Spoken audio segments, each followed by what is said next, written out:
ngasi yaifuraba kalengi nini panba ningthokaba namit chaliba chachat lising ani kungani toy megina tarik ani yaifuraba korong namit asigi hauzi ayuki pungja mapan takibaga loinana mausagum 91.2 MHz ta sandokchariba Diamond Radio gi ngasigi su ahan batharong paring sandok bahauchari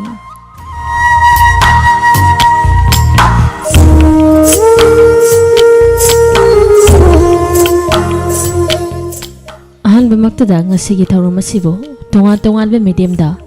radio gi kuthang da kosam live da amadi YouTube da bibati gi kuthang da tabi besingbu ngasigi ahan batharom paring asibo puduna lakcharibi adongi radio gi host Monica Rambamna punama pusu taram noksabaga linana ikok nona khurumchari ngasigi nimit asisu mausagum tabi besingi oina tawtar kuri makta mai pakpa nungaiba yaifaba nimit amo ibiyo haina yafa pausel pichari. Good morning to all. Have a nice day.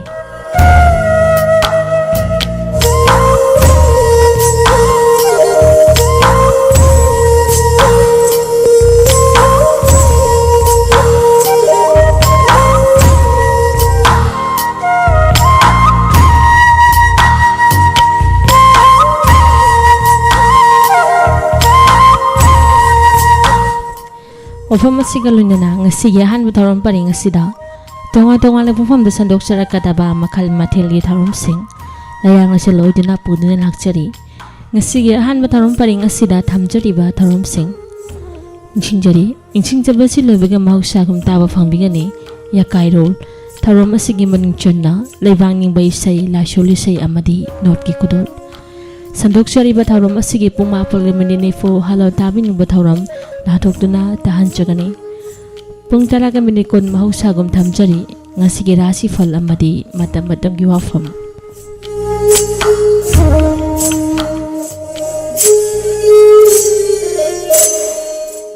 sandok chari ba tharom asigi nimit ungba matung pung tarani the makhai lanthokduna tahan chigani pungningi warol loina na sandok chari ba tharom asigi losilak phungpham haibadi pung ani tarakpa matamda adomna SMS ki kuthangda tabin khanpirakhiba isai amadi wahang pakhum thamjari masini ngasi ahan batharom paring asida tonga ne pumpham da thamjari ba makhal mathil gi tharom sing tabiyu nungai biyu awaba pumba kauthok biyu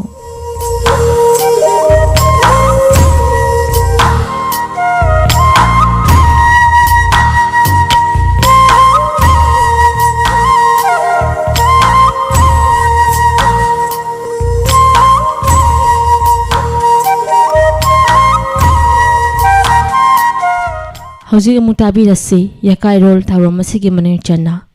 leibangning bai sei la shulu sei amni not ki khodol tharom asigi ahan waina la khutchari leibangning bai sei khodol tamchari mayam punna taminase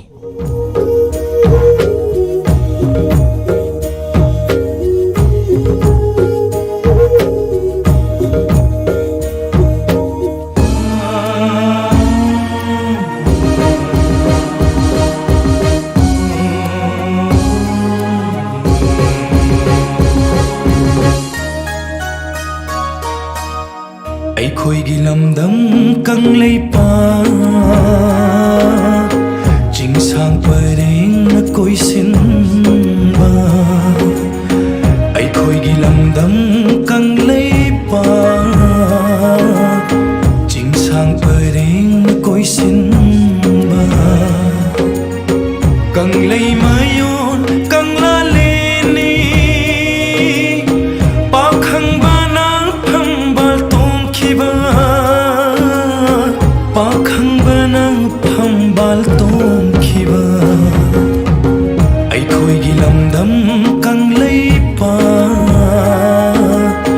jing sang pareng na koi sin ba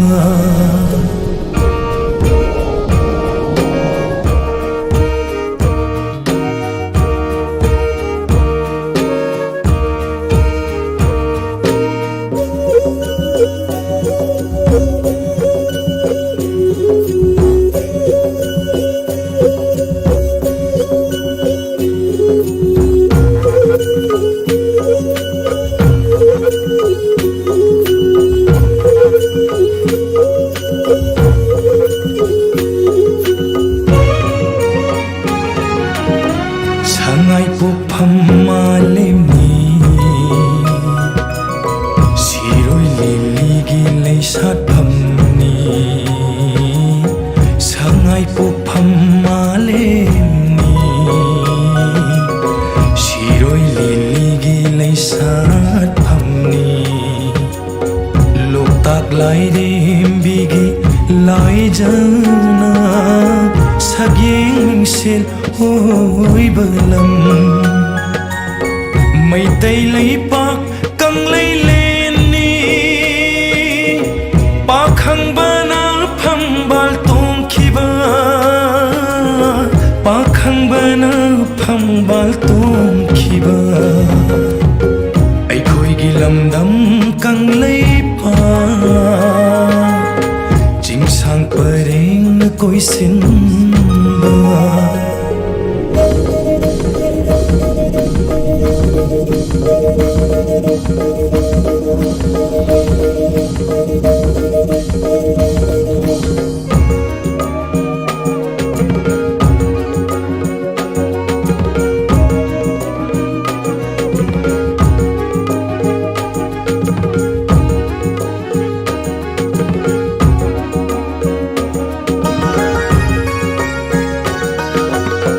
Marjing ibudau sadong sa Sagol kangjaygi haurak famni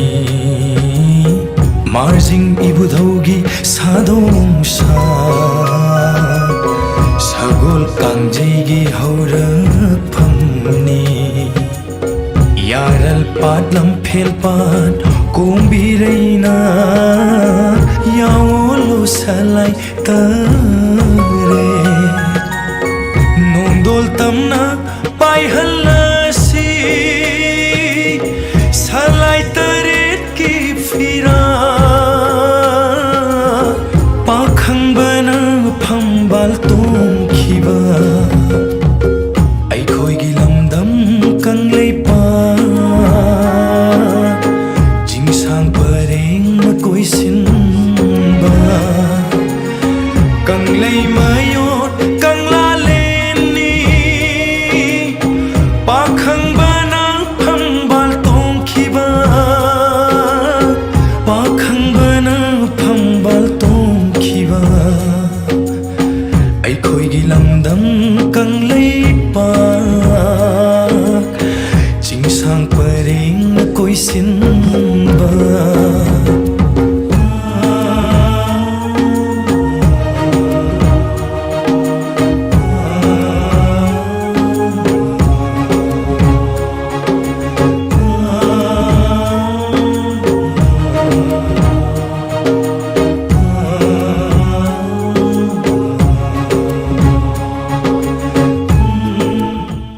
Tabiri tharongi ehobada phongla phomlam dam ima bu sai tha jaba leibang ni bai sai mathang namla phuchari sembi ba mapu bo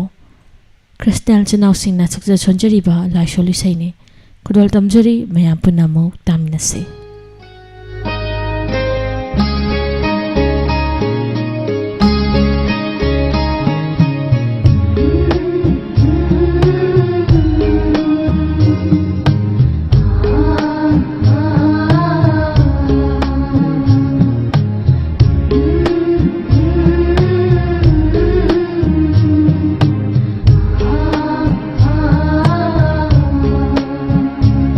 Bang pembana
สินท่าปางรีไง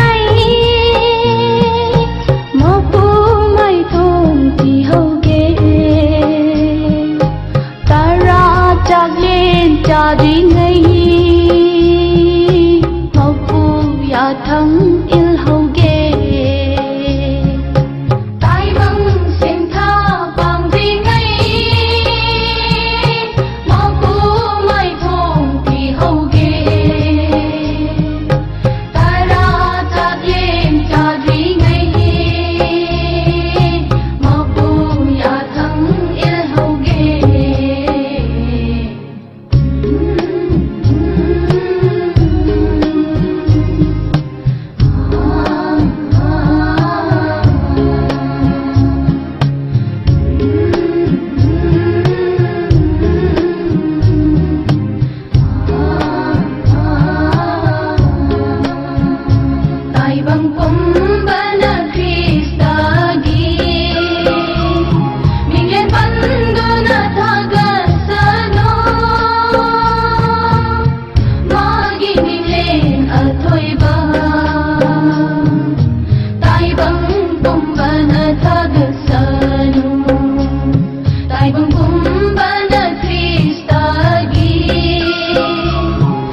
Mudan lokut cari sembi ba mapubo Muslim cinaw singna succession cari ba lai sholi saini kudol tam cari mayam punamuk tamnase. Iski matung inna ngasi ki zamana asida miyoi ba musalman aikoi khuding mangna o na taina ba lambi da chatpa phatraba gunagi ipakta tauduna leiba Allah amasung Allah ki Rasul ki asaw bana maram oiraga masi khuding mag asidagi aikoi khuding mag ngasi dagi di thadok lasi Allah amasung Allah ki Rasul sallallahu alaihi wasallam na apam bamong adudai koi khuding mag punsi lianmin narasi haiduna saisakpa asina aikoi khuding magpu pukning haksang hu bamong da khoda gi mai kaida asumna kausilli दुनिया पांबा मर्दूनी सो नहीं ngang नहीं मियाम ना Quran bu arem tahli hadis bu arem oi halli दुनिया गिमिंग सत फंगन नबा अमल ईमान हादोग नरे दुनिया गिमिंग सत फंगन नबा अमल ईमान हादोग नरे दुनिया पांबा मर्दूनी सो नहीं ngang नहीं मियाम ना Quran bu arem batahli hadis bu arem oi halli masakti fazai kudai di kupte sana di silli parda di taude masakti fazai kudai di kupte sana di silli parda di taude ngaksam da kudai mate haptuna muslim ginam da lairi sanura दुनिया पांबा मर्दूनी सो नहीं ngang नहीं मियाम ना Quran bu arem batahli hadis bu arem ba oi halli जन्नत पाम नहीं नामास्ति सोल्डे दूज़ख किरी इबादत तौदे जन्नत पाम नहीं नामास्ति सोल्डे दूज़ख किरी इबादत तौदे हिंबगी वाखल दलोइना लुबनरी सीबगी वाखल नलाबना थमनरी दुनिया पांबा मरदूनी सो नहीं ngang नहीं मियामना कुराल बु अरे बताहली hadis bu arem ba oi halli dunia giming se pangde na ba amal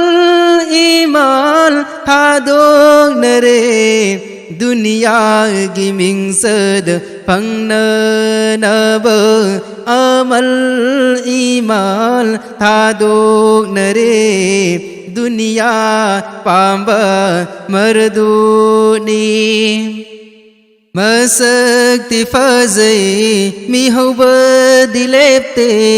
इनादि खुल्ली ज़ाक़त पीदे मसक्ति फजे मिहुब दिलेप्ते इनादि खुल्ली ज़ाक़त पीदे तू पीदी उबली नामास्ति सोल्डे कुर्तान सोली आदा दितौदे तू पीदी उबली नामास्ति सोल्डे कुर्तान सोली आदा दितौदे दुनिया पांबा मर्दूनी सो नहीं ngang नहीं मियामना कुराल बु अरे बताहली hadis bu arem ba oi halli दुनिया गिमिंग सद पंगना नबा अमल ईमान हादो नरे दुनिया गिमिंग सद पंगना नबा अमल ईमान हादो नरे दुनिया पांबा मर्दूनी मदन लोकचरी सेंबीबु मपुबु मैते सिनासिना सक्सेस हंजरीबा लाशोली सैनी कुदोल तमचरी मयाम पुनामो तामिनसे हे थावाई याई बिलेंदी शीदे हाइबगी शीदे मपु कौइदो हे थावाई याई बिलेंदी शीदे हाइबगी शीदे मपु कौइदो Leiro nung lon achupa Leiro nung lon achupa Ating ko kishida ba mapu Hay hayar shida ba Ating ko kishida ba mapu Hay hayar shida ba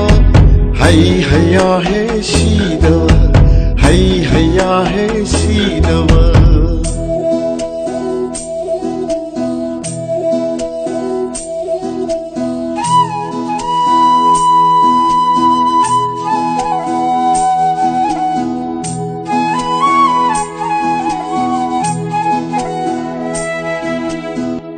Tai bang thawai oiriba polang nungda chatupa Tai bang thawai oiriba polang nungda chatupa Chaknai da banung da thawdama thawai milen chakhanda ba mapu Chaknai da banung da thawdama thawai milen chakhanda ba mapu Hay haya shidaba Hay haya shidaba Hay haya shidaba Hay haya shidaba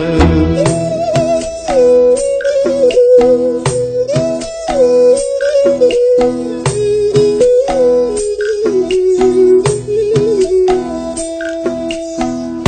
าเลียมนงคงกอยรีบตึงนับพันนิ่งนับพังโอยรีบมาเลียมนงคงกอยรีบตึงนับพันนิ่งนับพังโอยรีบ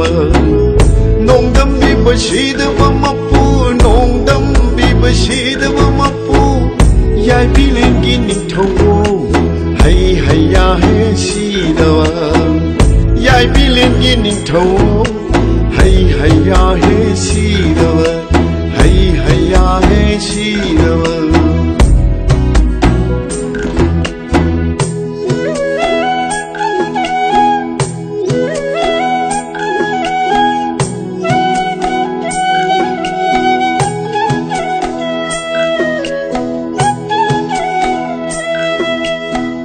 hau pham loi pham lom pham au humna hau pham loi pham lom pham au humna amata oi bo hau pham loi pham lom pham au humna amata oi bo chapuda bama hati sida bama pu lai min thome chapuda bama hati sida bama pu lai min thome hayya he shidava hayya he shidava hayya he shidava tarang da hi popa yai popa tarang da hi popa yai popa lai shemba nung shemba sida yai na da yai oi riba lai shemba nung shemba sida yai na da yai oi riba hayya shidava hayya shidava hayya min khaina athoi bani kau pade hayya min khaina athoi bani kau pade hayya shidava mapuna yai pade hayya shidava mapuna yai pade hey thawai yai bilendi shidava shide haibagi shidava mapu kaurido shide haibagi shidava mapu kaurido shidava mapuna yai phare shidava mapuna yai phare shidava mapuna yai phare shidava mapuna yai phare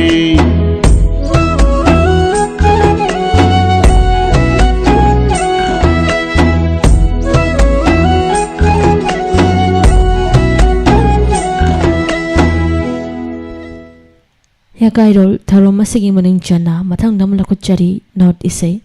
ngasigi North Isai gi seichakli basing Okran Peto tingbang boda thongang kunje yambe mema amadi pungda imnam santi mayam punamok tamnase Odita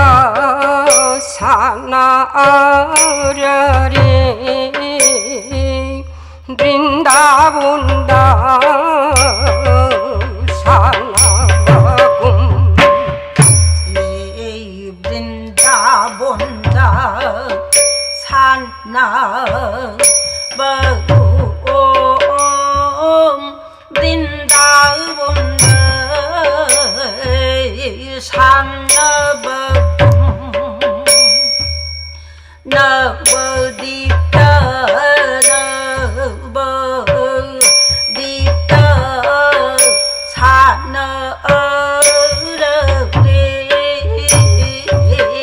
Vrindavunda sana bagum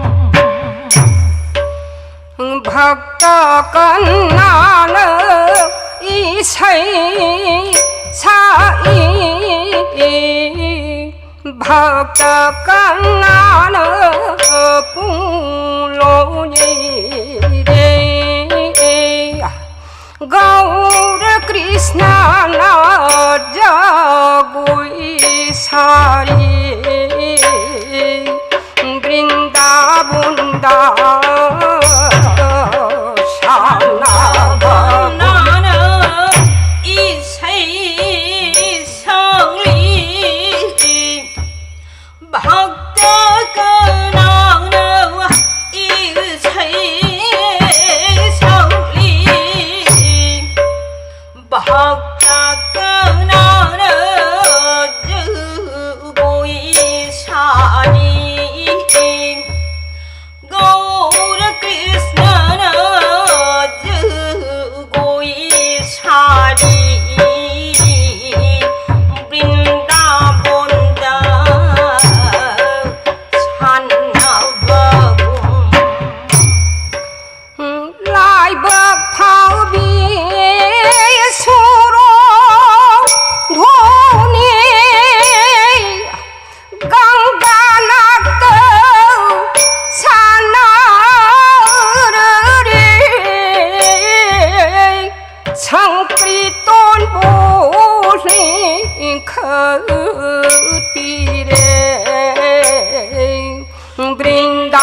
Brindavan Shalabhagum Atiyad Thopa Thajagum Thawa me Janam Koi Silbagum Bhakta Singha Gaurabu Koi Sili Brindavan Chanabhagum Koi Silbagum Bhakta Singha Gaurabu Koi Sili Brindavan Sanagum Minangangai Tasang Gaura Krishna Amatani Minangangai Tasang Minangangai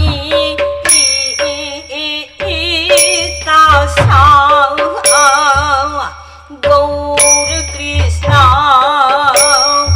Amatani Minangangai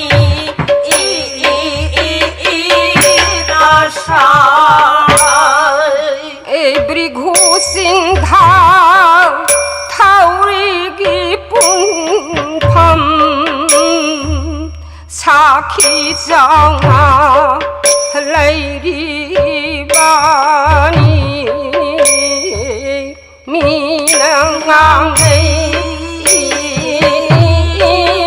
Tasang Brighu Sindha Thaurigi Punpham Brighu Sindha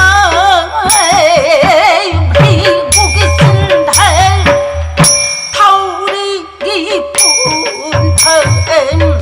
Thaurigi Brighu Sindha Thaurigi Punpham Sakhi Janga Lairi Bani Minangangai Tasang Lani Makhon Huru Bagi Jasudana Pun Bagi Mapham Khoang Lei Re Thaurigi Punpham Brighu Sindha Thaurigi Mapham Sakhi Janga Lairi Bani Minangangai Tasang Lani Makhon Huru Bagi Lani Makhon Huru Bagi Thaurigi Punpham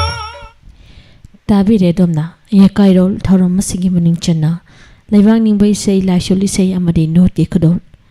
Ngasigi Note Isai Sisaki Basing Okram Peto Tengbang Bada Tongang Kunjay Yamba Mema Amadi Pungda Yumnam Sandi Thorom Sandok na Tahan Jariba Si 91.2 MHz da Sandok Jariba Diamond Radio Gi Ahan Batharom Parini Housing Hagi Matung Taba Fongbigani Adomna 7630 944 377 Amuktang Hananing Shinjari 7630 944377 ꯍꯥꯏꯕ ꯅꯝꯕꯔ ꯑꯁꯤꯗ ꯀꯣꯜ ꯇꯧꯕꯤꯔꯛꯇꯨꯅ ꯑꯗꯣꯝ ꯑꯗꯣꯝꯒꯤ ꯑꯄꯥꯝꯕꯁꯤ ꯈꯟꯕꯒꯤ ꯈꯨꯗꯣꯡꯆꯥꯕꯗꯨ ꯊꯝꯖꯔꯤ ꯊꯧꯔꯝ ꯑꯁꯤꯒꯤ ꯃꯥꯡꯑꯣꯏꯅꯅ ꯑꯇꯦꯟꯕ ꯕ꯭ꯔꯦꯛ ꯈꯔꯇꯪ ꯂꯧꯖꯔꯤ ꯍꯣꯟꯗ ꯂꯥꯛꯄꯗꯨ ꯅꯠꯇꯦꯅꯦ ꯑꯩꯅ ꯉꯥꯏꯔꯤꯁꯦ ꯑꯩ ꯁꯤꯗ ꯂꯩꯔꯦ ꯅꯃꯥꯡꯗ ꯂꯦꯞꯄꯤ ꯀꯩꯗꯧꯔꯒꯦ ꯀꯗꯥꯏ ꯄꯩꯁꯥ ꯀꯗꯥꯏ ꯏꯁ ꯄꯩꯁꯥ ꯊꯧꯕ ꯆꯠꯂꯨꯕ꯭ꯔꯥ ꯍꯥꯏꯕꯨꯅꯦ ꯑꯅꯥꯕ ꯍꯪꯉꯨꯕꯒ ꯆꯞ ꯃꯥꯟꯅꯈ꯭ꯔꯦ ꯑꯦ ꯀꯔꯤ ꯀꯅꯥ ꯀꯩꯗꯧꯔꯕ ꯑꯣ ꯗꯣꯛꯇꯔꯅꯅꯦ ꯀꯦꯟꯁꯔ ꯑꯣꯏꯔꯝꯕ ꯌꯥꯏ ꯆꯤꯡꯅꯩ ꯇꯦꯁ ꯇꯧꯊꯣꯛꯁꯦ